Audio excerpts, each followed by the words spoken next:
तुमचे पोट सतत गच्च गच्च राहत असेल, पित्ताचा त्रास वाढला असेल, भूक लागत नसेल किंवा पोट साफ न झाल्याने मूळव्याधीची समस्या उत्पन्न झाली असेल तर 1 ग्लास या ताकाचा सांगितल्याप्रमाणे वापर करा.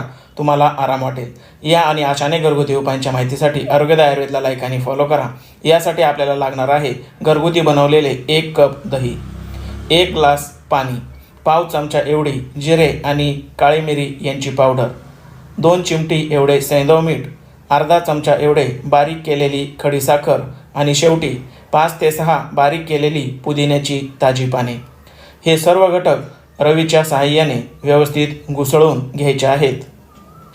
उन्हाळ्याच्या दिवसात पचनक्रिया मंदावलेली असते, भूक लागत नाही, अशक्तपणा वाढतो, पित्ताची जळजळ वाढते, हे सर्व त्रास याने कमी होतात. यासाठी दही वापरताना ते आंबट वापरू नये. शक्यतो विरंजन लावल्यानंतर पहिल्या दिवशीचे दही वापरावे. आता हा आपला उपाय